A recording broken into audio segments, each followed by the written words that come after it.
where we give a hard time to people who need to be given a hard time, just like Socrates' horse. And I'm doing a live recording. That is to say, we're live right now. I'm talking to Michael Foster, who is a writer at itsgoodtobeaman.com. He's a father of many beautiful children, and he's a pastor as well. And he's got a lot of opinions on a topic that has been catching my attention lately, which is these questions of red pill masculinity. And there's probably a lot we can talk about. I do want to start out by giving you an update on some of the issues that are going on in Texas, because we have broadcast there a couple times. Right now, we are in the fight of our life to defend masculine and feminine roles in Texas, because they're through the schools and through family court and through a lot of other institutions, they are pushing really hard the transgender ideology. And right now there are various bills that we have been able to convince legislators to propose in both the House and the Senate. And the key person there is Representative Stephanie Klick.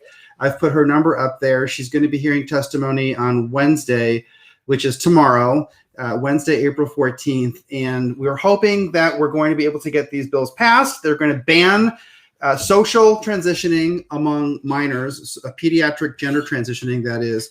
And we're hoping that we can mount public pressure for Governor Abbott to sign these bills. But all of that aside, let's talk to Michael Foster about this issue about it's good to be a man. First of all, Michael, do you feel that transgenderism is a symptom, or is it a major driver behind what I perceive as the crisis in masculinity? How do you fit this in with the map of all the things you're dealing with? Because you're out there, I've seen your work, and you're really trying to encourage Christian men, basically, right? To embrace what it is to be a man and to cultivate a healthy manhood. How do you fit transgenderism and that controversy in with your discussions? Sure. Transgenderism is a doctrine of hate and shame. It teaches men, biological men, to be ashamed of their God-assigned sex, and women as well, right? They feel like there's something wrong with their nature and they have to somehow correct it to get attention, to get love, right, to be accepted or whatever. They feel ashamed of something that's their nature. That's not good. Shame is wonderful when you feel ashamed of doing bad things, but being what you are biologically, ontologically, is not something you should ever feel ashamed of, right? And so transgenderism, it's, the left always calls something the opposite of what it is, right? And transgenderism isn't love; it's hatred. It's participating in someone's deep self-hatred and shame. And so one reason we started our podcast and called it "It's Good to Be a Man" is that we wanted to focus on the goodness of God's created order, God's design. Obviously, it's good to be a woman. That's true as well. If God assigned to you a female sex at conception, right, according to his will, then it's good to be a woman. If he did the same thing for a man, it's good to be a man. It's part of his good design, and we don't want to hate it or reject it or feel ashamed of it or anything like that. So transgenderism is kind of the spirit of the age ramped up to its most logical conclusion, which is that binary sexuality is not true. Actually, it's fluid or a spectrum, right? Right. Well, you know what? Let me just jump right into it. I got on TikTok recently because I got shut out, or I shut down Twitter, Facebook, all the other social media. And one of my friends told me to get on TikTok. She said, "Oh, you'll have a really great time on there." I got on there, and within a couple hours, I was just bombarded with nothing but Christian dating advice. And I was surprised, Michael, because I thought that I would basically just be someone who can't stand feminism, and I still can't stand feminism, but I thought that I would find refuge in Christian conservative voices on dating. And especially people who bill themselves that way, who say, "I'm an anti-feminist conservative Christian." But I found that a lot of what both the men and the women were saying in the Christian conservative community were just as problematic as the feminists. I found that a lot of the women are reacting against feminism by saying that they're going to be a stay-at-home mom, but then they expect that their husband is going to make above a certain income, and they kind of have an attitude about it. You get the feeling like if his income falls below that, or if he gets sick or there's an injury, they're not going to have a problem basically kicking him to the curb and then taking him, because that's a lot of what the discussion is about being divorced, being a divorced mom, and all of the things with family court. So it seems like a lot of these people who label themselves as conservative Christian, anti-feminist women, and we'll get to the men in a second because they're a problem too, but a lot of them, it seems as though they are not different from the feminists. They believe that as a woman, they are entitled to men's stuff. And when there are any signs that men aren't happy with just being a subordinate, disposable role in their picture of their life, they immediately turn full-blown feminists. They go on the mommy blogs and they complain night and day about how their husbands don't do enough. And there are even some blogs where I found women who were saying, well, look, I know he's working all day, but when he comes home, he has to be on duty so I can take a break from everything I've done during the day. And there was no sense that she even wanted to give her husband any rest, and then I look down the line and I see these are some of the same women who in their 50s are going to be like, I'm divorced and now I'm a cougar and now I'm going after young guys. It's like this full cycle of dysfunction. Am I reading this correctly, or what are you seeing when you look at the Christian conservative anti-feminist labels for a lot of the female Christian bloggers? Is it just me, or does there seem to be No, you're tracking. Really? Look, Okay. This generation of women is being destroyed by vanity. They're just being absolutely gutted, and pastors are cowards without spines that won't say something, because it's much easier to deal with an upset man than an upset woman. With the least upset man, you just fight and it's over with. But that's not how it works with a woman. So what you have is women who are constantly being praised and flattered over and over and over and over and over again, right? And that's not good for anyone, regardless of your sex. But Paul is very specific when he warns women about their vanity and emphasizes the importance of inward spiritual beauty. And same thing in the book of Proverbs. Look, don't trust in your beauty. When women are young, they're very beautiful. And now you can actually just be very unhealthy, very obese, and you post a picture on Instagram, and all these thirsty guys that are looking for female validation are going to say, oh, you're so lovely, you're so beautiful, whatever.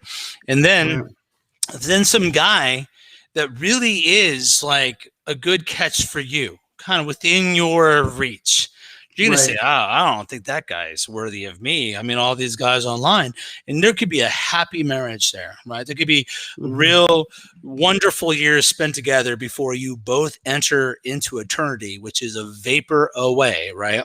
That could be there, but these women are being told that all these men are below them. And there's a lot of anecdotal evidence and some like real weak studies on this, but more or less, men are much more flexible in what they find attractive. Right. Women, not so much right now. At least right now, they're being conditioned to think that they all deserve like a top 20% guy. And I hate to think about it in that I don't want to I don't subscribe to those categories personally, but people do right now, right? A woman thinks they're going to get this guy that's like top tier, and they're not. And this is what kind of started It's Good to Be a Man, is I saw these guys that some of them were handsome, tall, had together, and they're dating these girls that I saw, and I'm like, man, like you're all right, but you're not all that. And these girls are like passing on these guys. I'm like, this guy is a doctor and he can play music and he's handsome and he's a leader in the church and he fears God, and you kind of look like a dude, and and you're passing on him. And I was trying to figure out what is going on, right? Because I'm 41, was born in 1980, grew up really in the 90s. And it was still, even though the internet was starting to roll out, culturally speaking, it was pre-internet. Right. Pre-social media, pre-everyone having screens. It was a different time. There's been a huge shift happened going into the 2000s with social media and the prevalence of screens and the ability of people's pride to be built up one way or another. Right? It's very destructive to women. And so what you're talking about right now If you go look at the conservative women on Twitter or Facebook or Gab, wherever, how many of them have a profile shot showing their cleavage, right? So like, what's going on there? Well, and then if you say anything about it, they'll immediately plug into this weird chivalric feminist fusion, right? Where right. they'll say, "How dare you be sexist looking at my cleavage?" And then they'll also say, "Oh, you're not a gentleman." Like, so it's kind of like a lot of these conservative women, they're trying to play it on both ends, and it's almost, in my mind, it's as bad. Certainly, I'm not going to say it's worse than straight up feminism, but it's definitely as bad. I don't really see it as an improvement. It's fake. It is as bad or worse, right? Because they're putting on they're hypocrites. Really, when you get down, this is what I used to always tell. I used to see lots of women coming out feminists, and the first thing they would do is start wearing dresses and grow their hair out long, right?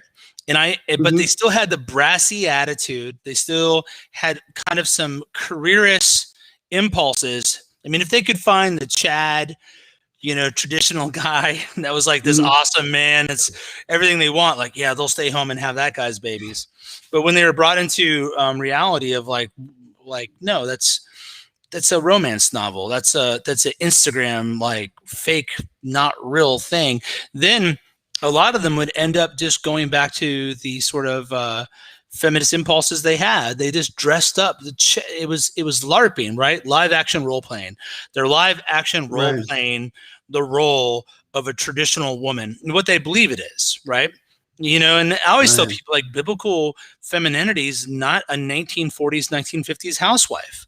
That's not what you see. It's not the careerist feminist, but it's not also this these paintings that you see, like these drawings and paintings that they put up as their profile pics or their cover photos or whatever. I'm like, that's not really what it was like if you've read the stuff. Not that it was better than it is now, but their nostalgia for a time that never existed, right? Right, yeah. Well, and I think it's just, I'm in a very happy marriage. I have to start out by saying that. I have just a really wonderful wife. I really won the lottery with my wife. I do manage to support her as a stay-at-home mom, but she definitely understands the partnership that we have. So if there's something like she has to take care of something where it involves staying on the phone for 2 hours in the middle of the day, she understands that she's going to do that. She's not going to expect me to somehow fit that in during my work time and then jeopardize my job.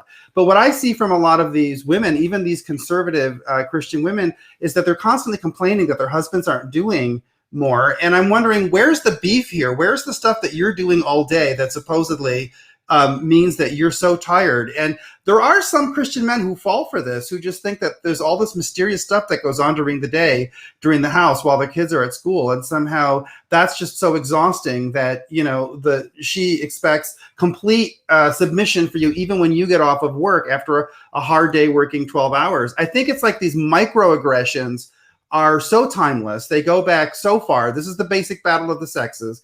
And it's almost like the debate about feminism versus sort of conservative femininity. It really hasn't scratched that basic battle of the sexes. What it's done is it's just given women all the ammunition for everything that men and women have always fought about. They have all the ammunition because they can get divorced. Family court will completely side with them. They will get total support from everyone in the church. And that's why, as a pastor, I'm curious what you have to say about this, because I've realized this is why men don't show up to church. Because what they do is, a lot of men, what they are experiencing is they're experiencing a lot of pressure, tons of nagging, even some abusive behavior from their wives at home. And they come to church, and the church always sides with the wife, from what I've seen. Despite everything that Beth Moore says, all of those folks, they're all saying that, it's a patriarchal, misogynistic church. But I do find that church tends to always side with the anti-male criticism. It's always, even when people introduce their wives, they always make self-deprecating jokes, but no one would ever make a self-deprecating joke about a wife, right? It's always... I do on occasion. I always say to her, I was like, you know how horrible of a person you would have been if you hadn't met me? And she laughs. And I always tell people I don't have a better half. I have a feminine half, right? Right. Like I don't think of it that way. What am I saying, that my wife's an idiot when she comes to pick a spouse? Right? Like she settled on me. That's what I'm saying. Right. No, Right. we love each other. We compliment each other. We do well. No, there is a base level of misandry that exists in our culture that Right. just gets painted over with Christian verbiage. If you watch, take a guy like Matt Chandler, he's got this talk on YouTube that Mm-hmm. YouTube recommends, thinks I want to watch, where he says, oh, these guys coming home and they're not tired. You should go to bed exhausted, right? When you come home, you should ask your wife how you can help her and do the dishes and all this stuff. Well, if you listen to it, you're like, yeah, men should be contributing to their household and working their butt off. Life is strenuous and rigorous, and you need to go at it. Like, I agree with that. But if you listen carefully, the presupposition there is that the wife gave up the life of a career to suffer at home. Home is bad. Career is good. You get to go out and enjoy your career while your poor wife, who's so talented, suffers at home. They actually are hating the role of mother and wife and the role of building up the household, right, from within. Well, that's what's going on. They have not changed their mindset. The woman is sacrificing her career, right? So she's still buying into Betty Friedan's feminist mystique lies, right? Still buying in all that, but you've just painted it over with a little bit of complementarian whitewash, and that's what's going on with this. Actually, no, my wife does my wife work hard? Yeah, it's exhausting. Baking, cooking, putting together furniture, educating my kids, doing all that stuff she does. But I'm exhausted. I work 9 hours a day, and then I'm also a pastor, and I do interviews like this. So I finished writing a book. I discipline my kids. I disciple. I do family devotions with my kids Monday through Friday. I do all that sort of stuff. It's a hard life, but we're doing it together. And their problem is they think life happens outside the home. That's what they think. That there's so this all ties back. It really all ties back to women wanting to rule over their husband and wanting to leave their home. You see that in Proverbs chapter 7, that the prostitute, the adulteress, is a woman whose feet doesn't stay at home. But it also ties back to the Industrial Revolution really changing the nature of the household, where the work, the productivity that used to be tied to the house happens outside the house.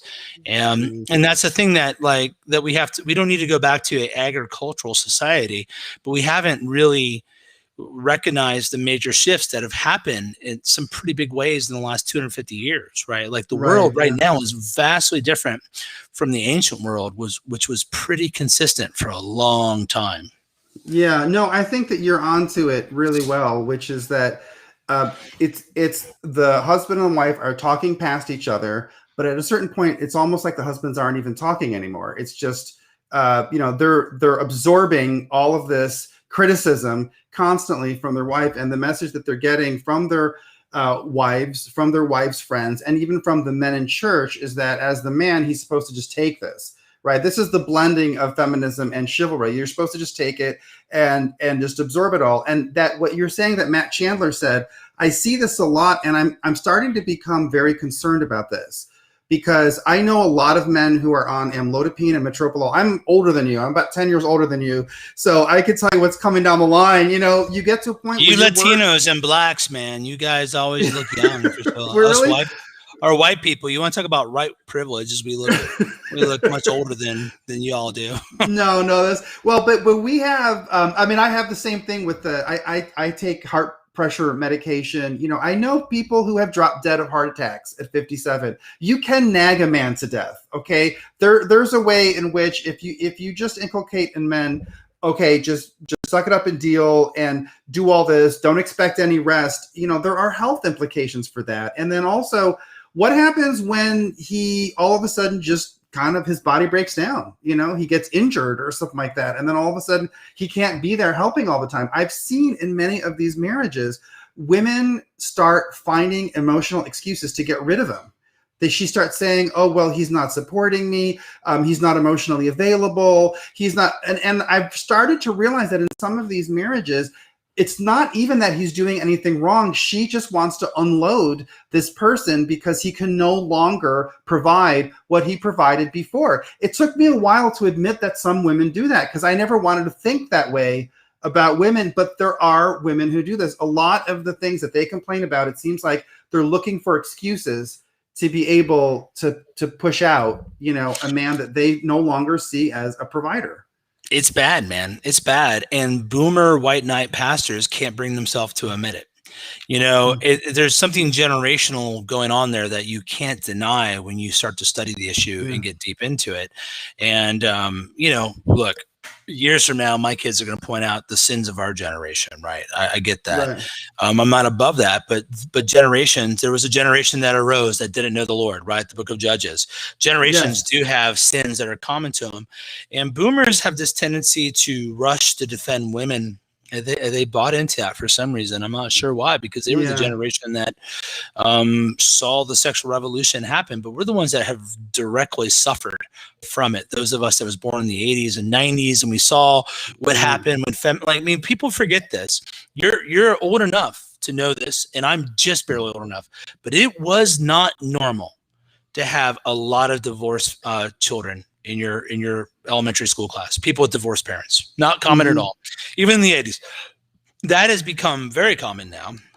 And we've seen the destruction of the family, which is always a satanic attack, right? You break down, like society is built of households, right? So if you want to destroy society and create chaos and egalitarian sort of way of doing things, which is certainly a Marxist communist goal, you attack the family. You attack the family, you attack the household.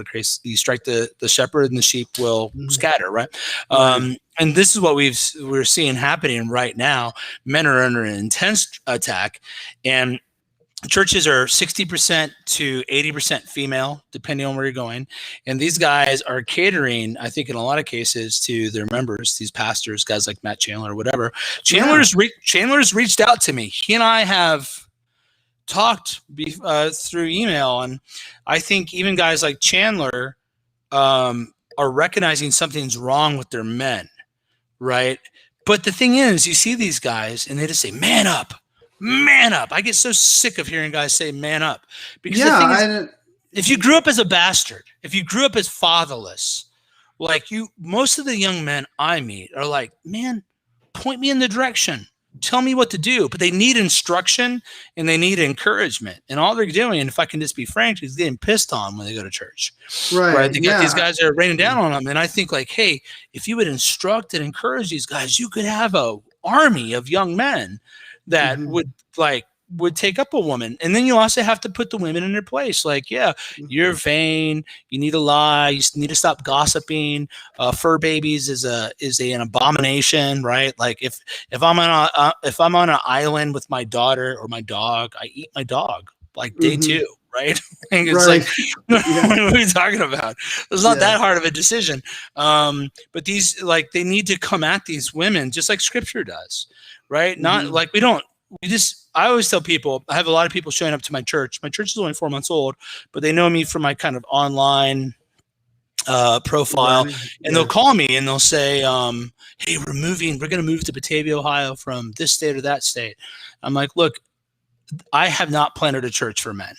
That's not what I didn't set out to plant Masculinity Church, but what I did want to do is plant a church for everybody. And the reality is most men, when they enter in to a church, they enter into Hobby Lobby and they say, you know what?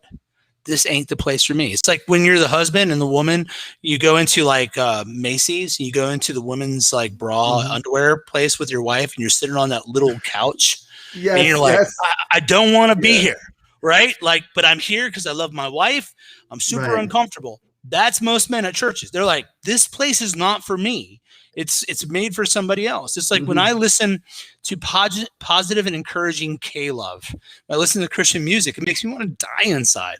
Who is this for? Well, you dig into it. It's for soccer moms that are middle-aged and just need that. And K-Love's admitted that. They said these are the people we're marketing to.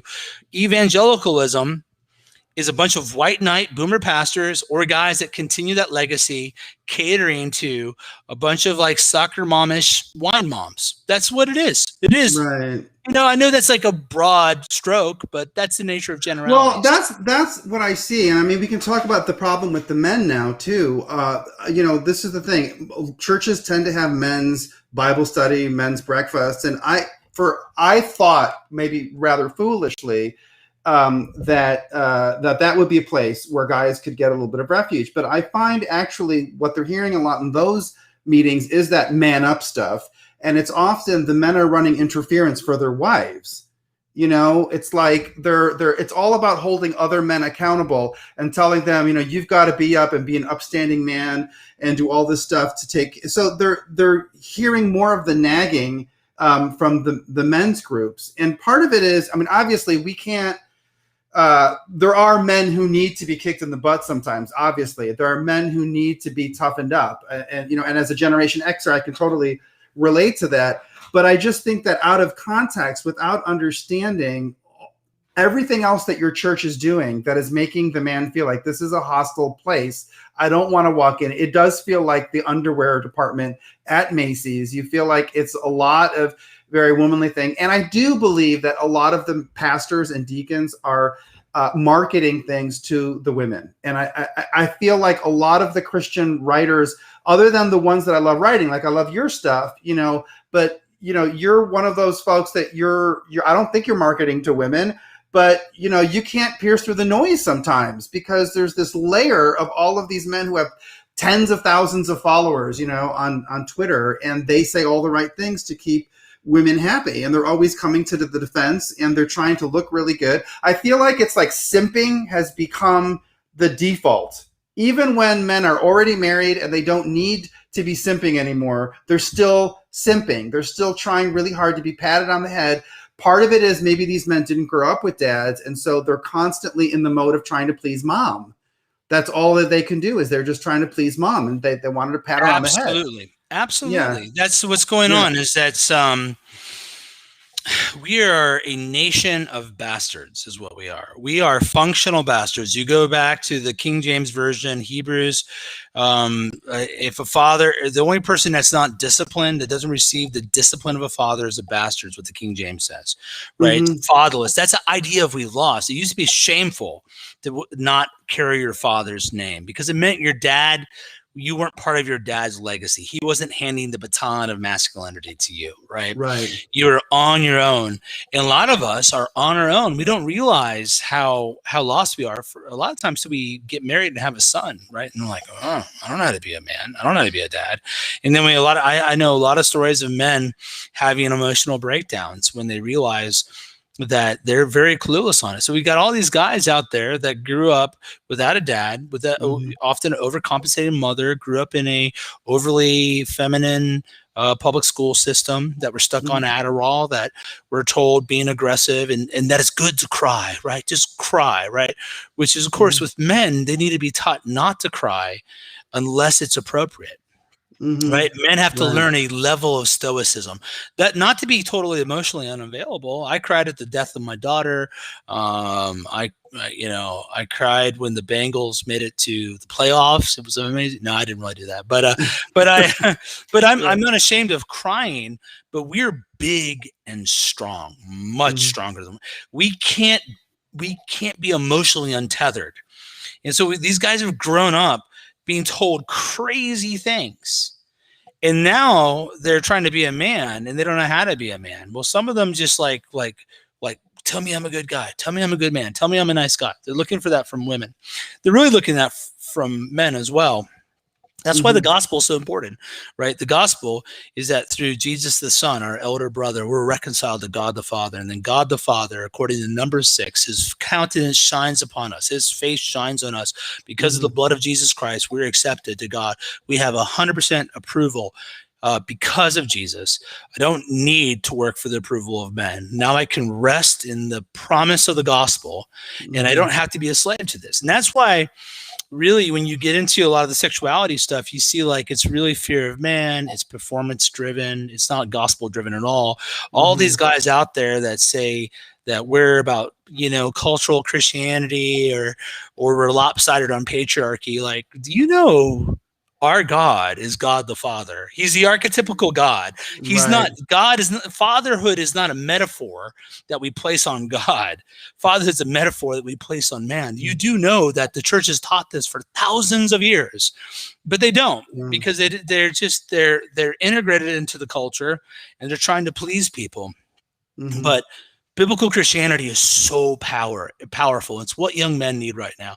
They need encouragement. I always think about what Elijah needed in Mount Carmel. God saying, there's others. You're not alone. God feeding him and encouraging him. Or Joshua about to enter into the battle. Be strong and courageous. Men need encouragement right now.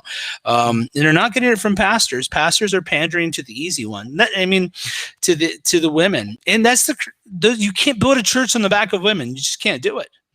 And that's why that's what we have right now, because just of the skewed numbers, because men are checking out, and I don't know how to solve it. I can tell you that in the work that I've done, because I think about my history. I did not grow up with a father in the home. Yeah, I grew up in the gay community, and what's so disheartening to me is I've slowly realized that to be in church today is not that different from growing up in a lesbian home, in terms of both of them shared this innate contempt for male heterosexuality. It's dirty, it's gross.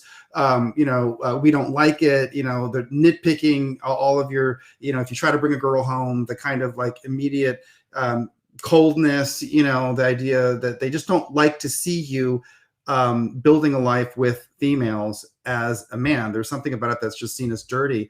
And I have noticed, as I've gone across the country to churches talking about this issue, that there is a trend of heterosexual boys who come out as trans because they'll get more support from the church community if they're, a horny boy that has now become a girl and is a transgender lesbian, than if they're just a regular boy, who wants to play sport. This is why this whole issue of trans women in women's sports has become a thing as well, because these are just average boys who they want to run track, they want to play football, they want to do all this stuff, and they can't get validation for it unless they have the status of having been feminized, even if it's just paper thin. I mean, they haven't lost their genitalia, and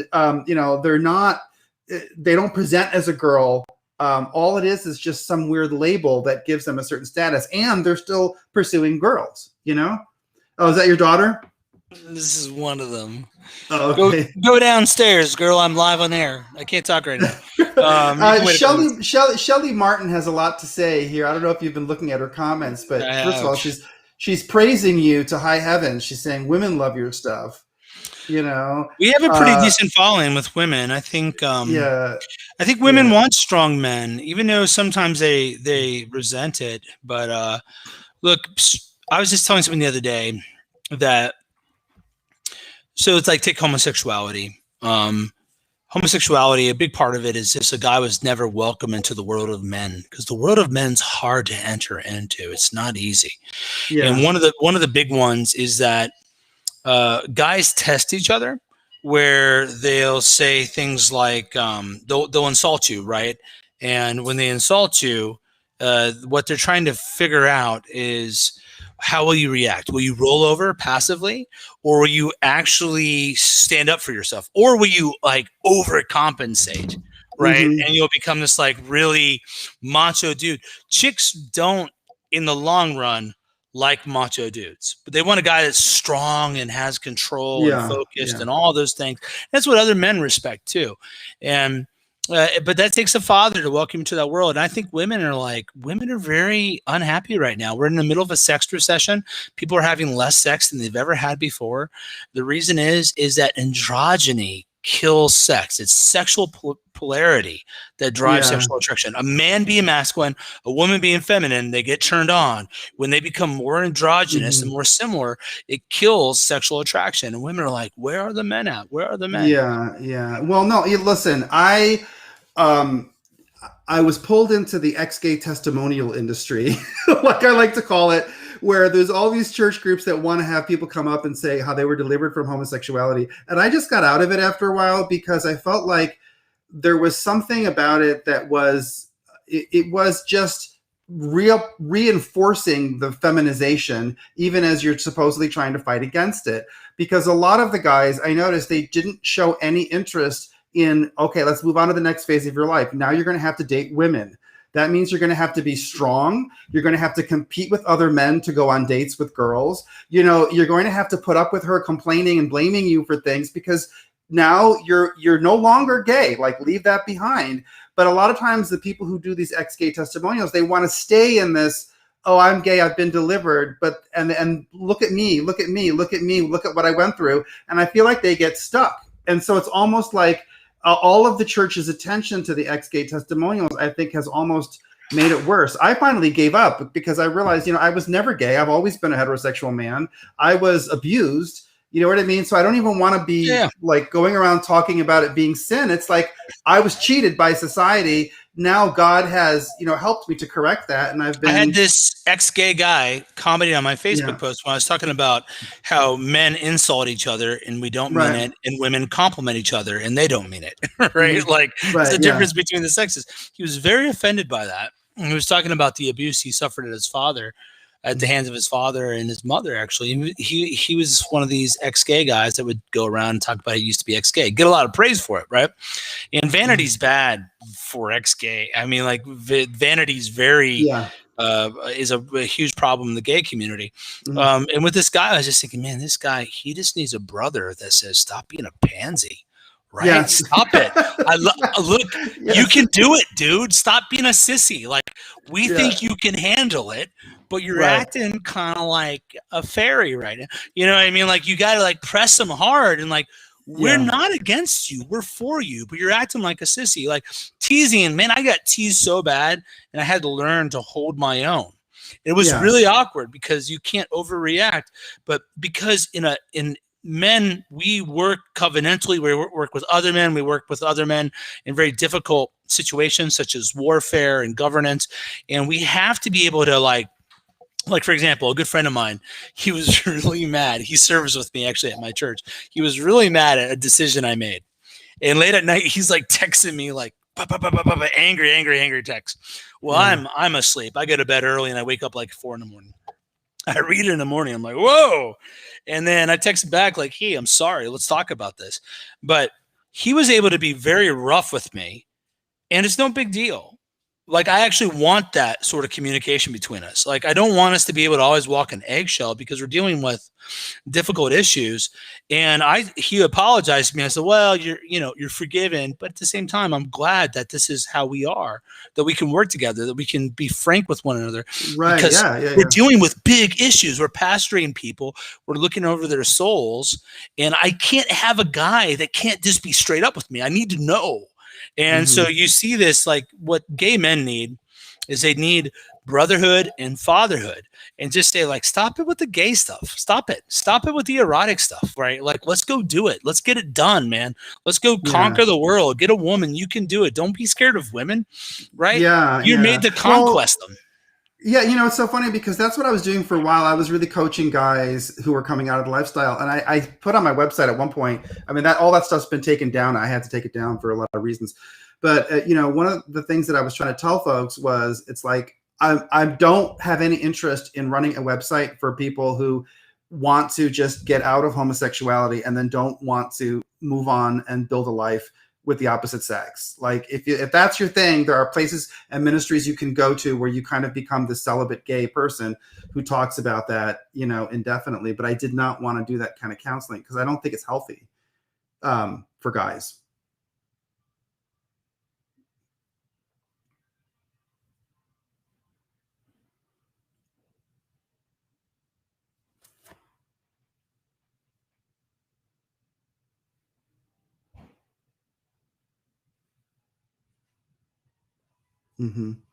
I lost the sound. I can't really hear what you're saying. I don't know if it was. I apologize. I was going to say the difference between, I think, you know, Malakoi and arsenokoite, the difference between effeminate and actual someone that's engaged in sodomy. I think it's just a difference in history and intensity. What all men need is really the same thing. Like with gay guys, like I treat their history different. because they had a different history. I want them to know that I acknowledge your history and I get what you've gone through to the level that I can. But honestly, I'm going to tell you all the same things I would tell a guy that grew up straight without a dad. Like, I don't have anything special here. I don't got, like, you need God the Father. You need to be a man of your word. You need to be a man that wants to overcome, that's not scared of sweat, that's not scared of getting dirty, that man that's not scared of like telling a woman no. I mean, all these men, when I see elders in the neo-Calvinist Reform Gospel Coalition movement, what I see is men that never had the guts to tell the woman, be quiet, right? Like, be quiet, woman, right? Right? The men are talking. Yeah. And that triggers feminists, right? But I'll tell you what, when my wife is talking to me about things related to femininity, she can look at me. She's respectful enough not to say be quiet, but her eyes say be quiet. And I'm like, all right, I'm out of my depth here. I should defer to this woman. This is her area, right? Like, defer to me. These men have never told their wives no. Never. Like, I had these guys, these elders from this one church that wanted to meet with me because people were upset about some of my tweets. And I was like, which people? Right.